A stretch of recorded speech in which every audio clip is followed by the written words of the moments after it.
So Stephanie, what are you going to do about that mold? Oh, the mold is everywhere. It's from the floor to the ceiling, and in the kitchen, and in the rooms. The basement is inundated with mold. What we're going to do is we're going to gut. We're going to actually take everything out. We're going to destroy all of the plaster and drywall and remove everything. We're going to clean the ductwork. We're going to have it sprayed with a chemical bleach combination spray.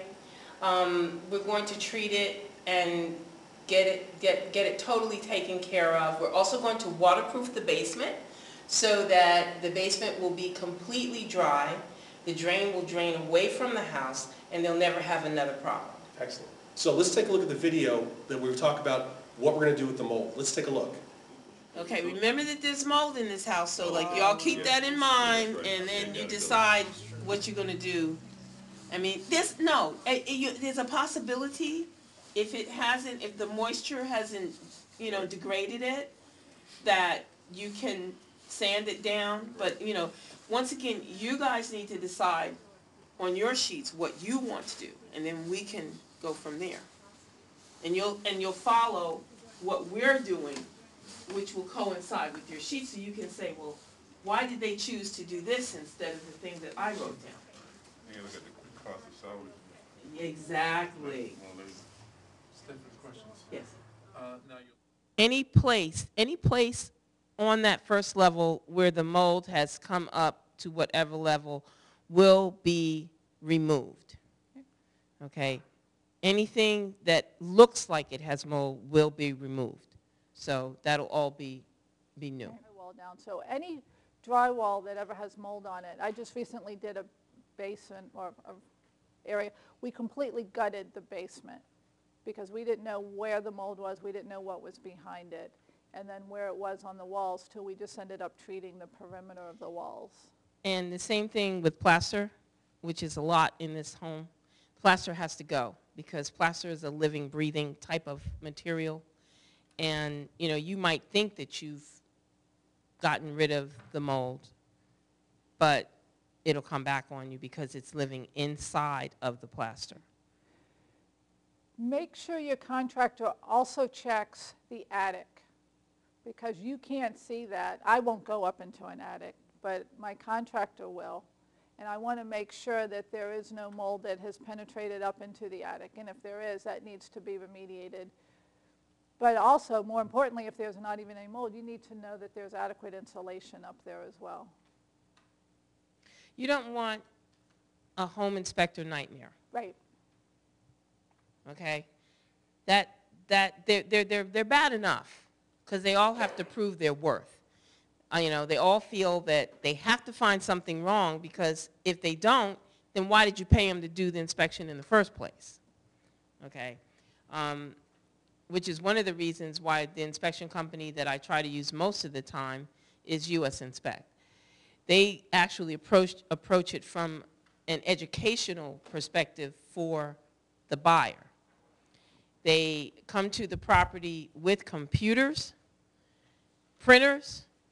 You get and pictures.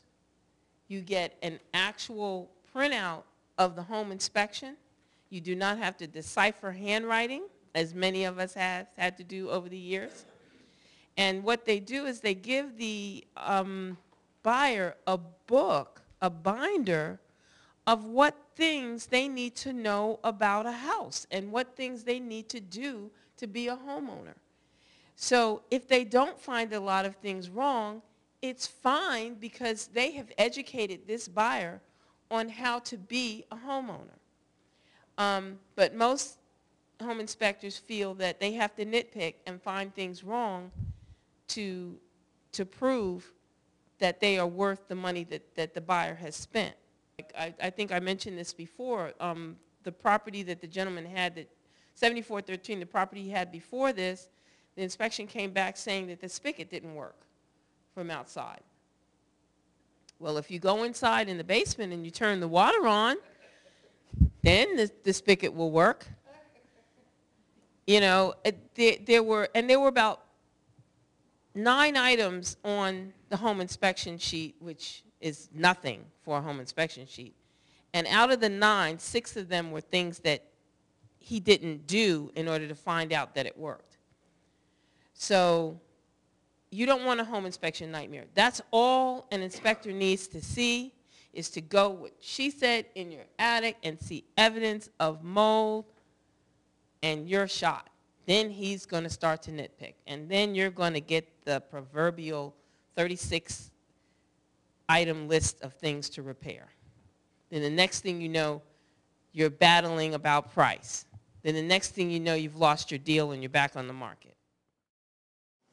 That's really exciting, how you're going to take control of the situation with the mold and eradicate it, and then also clear up the problem that was causing mold. And that was really informative, that last video that we just watched. What's really exciting is you're literally going to let people look over your shoulder as you rehab that entire house. That's very, very cool.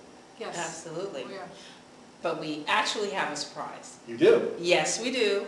And what's We that? are not only going to do that house, Yes. but I have a second house. A second house? You mean we're going to actually see you rehab 2 houses? 2 houses. In real time. In real time? And the second house, Yes. they're going to get a chance to look at it today in Yes. its prehab state, Cool. and they'll be able to follow that house also. So tell us about the second house that they're going to get a chance to take a look at. Okay.